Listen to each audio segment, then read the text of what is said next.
Shabbat Shalom. So as I looked back on my week, I realized that without intending to, I had spent a good amount of time this week sitting on the ground. Sitting on the ground while having a hard conversation with a loved one. Sitting on the ground doing my PT exercises, not to brag, also known as connecting my intentions to my actions. Sitting on the ground, catching up with a friend, wrestling with many of the big questions right now in the Jewish world, including how to be in relationship with all of the Jewish people right now, especially those we profoundly disagree with. Sitting on the ground, holding my daughter, once a baby, and now my wife tells me she is definitely a toddler. Sitting on the ground while she does a really, really thorough job of learning how to have a tantrum. Attempting calm and groundedness amidst a meltdown. And when I looked around, I saw many Jewish leaders sitting on the ground, acting out of Jewish values, including our own Rabbi Klein, acting out of Jewish values of the sanctity of all life, calling so that it may be true soon in our day that all who are hungry may eat. Tonight we enter into a Shabbat that will lead us directly into Tisha B'Av, the time in the Jewish calendar when we sit on the ground. We sit on the ground to really be with our grief and our sadness about the gap between the world as it is and the world as it should be. We sit on the ground. This is the beginning of the work that takes us through the Yamim Noraim, the High Holy Days, the beginning of the work of Cheshbon Nefesh. It begins by sitting on the ground, by being with everything coming apart. And so I just want to invite you right now to allow yourself to be a little bit with the intensity of this time on the Jewish calendar, and also to know that the ground is right there to support you. So whether you're at home or sitting here in the sanctuary, I just invite you to feel the ground supporting you. Maybe put both of your feet on the ground, maybe feel whatever part of your body is connected to a piece of furniture that is supported by the ground. We sit on the ground because the ground is here to support us through. This Shabbat, which leads us into Tisha B'Av, also begins the entirety of Sefer Devarim, the whole book of Deuteronomy. And Moshe, our narrator through this journey, begins by reviewing perhaps what is painful material for both Moshe and the people. Perhaps Moshe needed to sit on the ground. Reviewing that neither Moshe nor the generation of Israelites who is speaking to will enter the promised land because of their actions, because they could not get right in their relationship with God, which, as sometimes a book or a story starts off, has in its beginnings and on one foot of the whole book, I would say, of Devarim, depending how you look at it, the Deuteronomic theology, which says, these are the rules, there is one right way and there is one wrong way, and you either follow the rules or you bear the brunt of the consequences.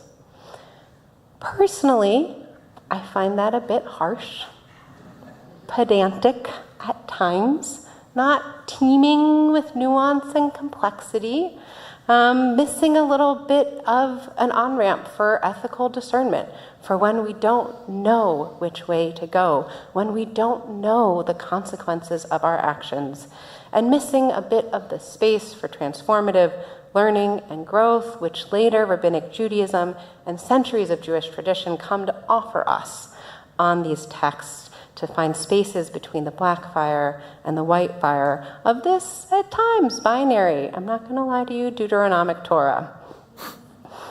So, yet with that said, my hesitations, I do find something powerful and fitting in this moment in the Jewish calendar, in Jewish life, in our political and national life, which I hear emanating loudly from this text.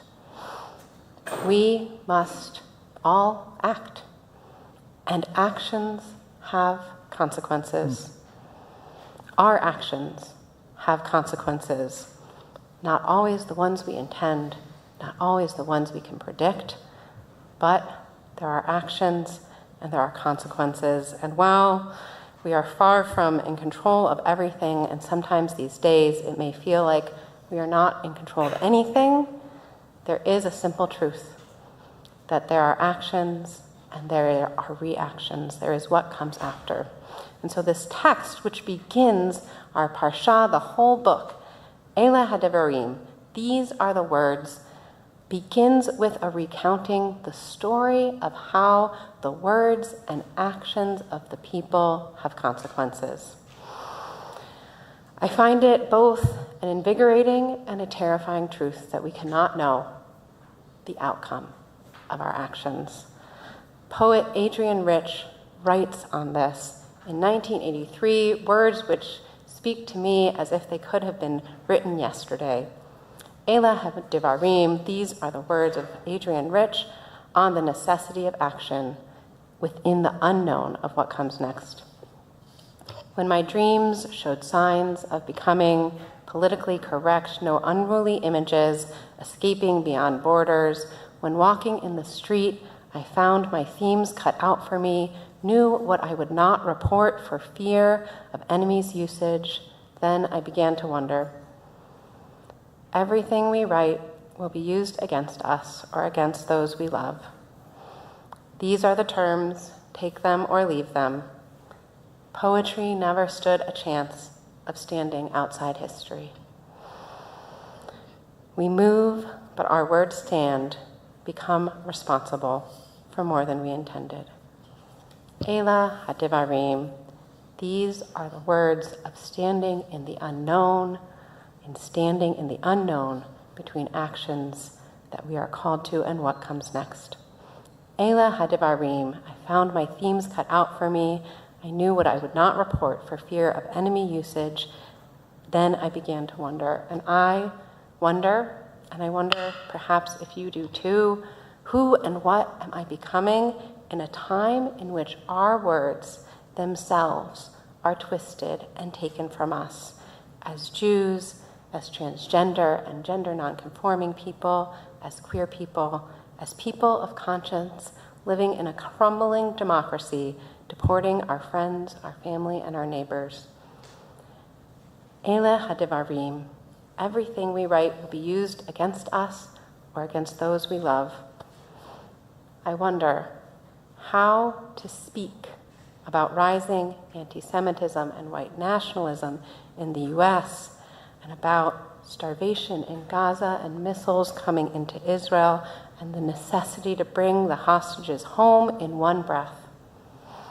How to transmit both the deep moral complexity and powerful ethical clarity that Jewish tradition brings to this moment, that each life is an entire world.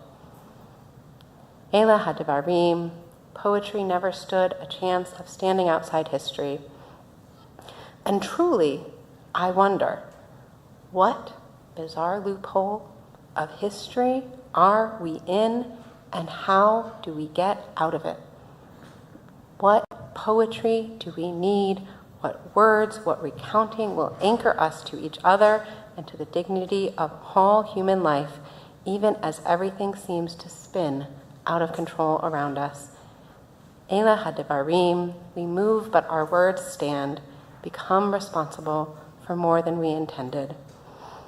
I wonder, how do we stay with each other, hear each other, be moved by each other, be changed by what we learn, allow ourselves to continue to act, to speak, to cry out, to debate, to try out new words, knowing that our actions and our words all have consequences we cannot know.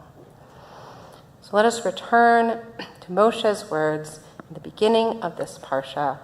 Ela ha-Devarim, Moshe, speaking from the edge of the wilderness and the promised land, recounts the story of the scouts, the people. The story goes that the people doubted God's capacity to carry them safely through the next chapter, and so they refused to go. And God decrees that both the people and Moshe will remain in the wilderness. It will be the next generation who will move forward. God tells them to march back into the wilderness. Again, they refuse, instead marching forward, taking action when God explicitly warns them not to. The climax of this goes something like this in summation. The people say, "We will go recklessly." Moshe replies, God's name, "Do not go. Ki einenu b'kirbchem." Do not go. God is not in your midst. Do not go. God is not in your midst. What does it mean for God to be in the midst of the people?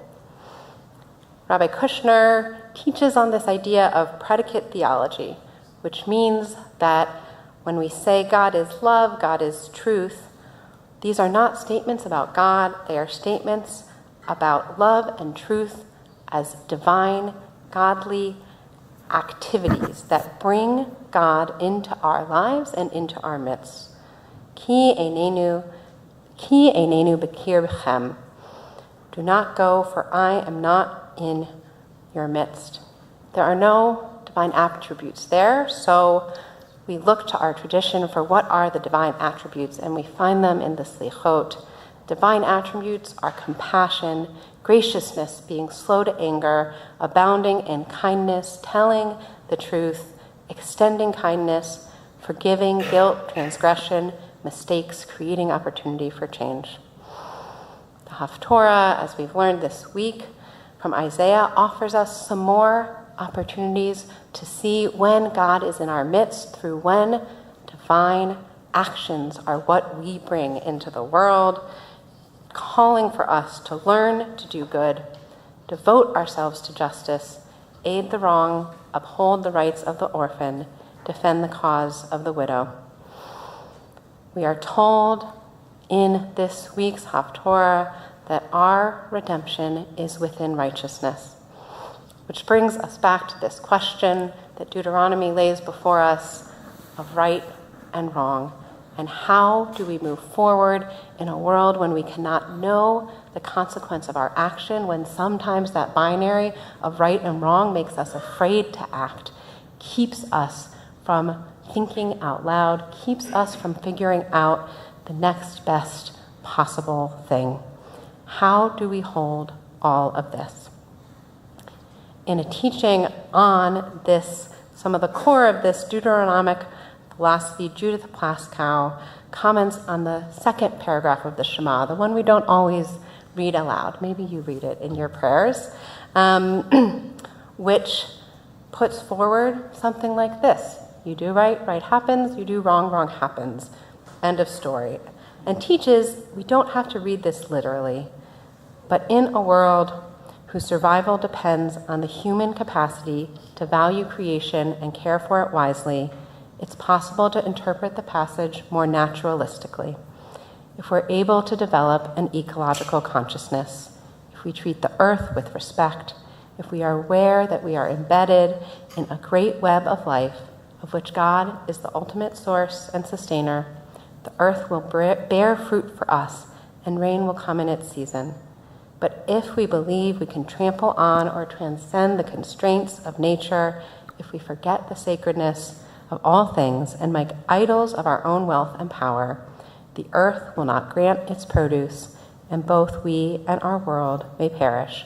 So teaches Judith Plaskow. So this brings us full circle back to the ground, back to the earth, back to being with what is, and perhaps taking a moment to sit on the ground. We are sitting on the ground as we move from this Shabbat into Tisha B'Av.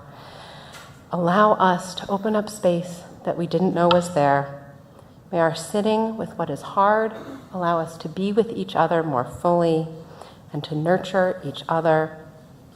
May our sitting on the ground, I have another page somewhere.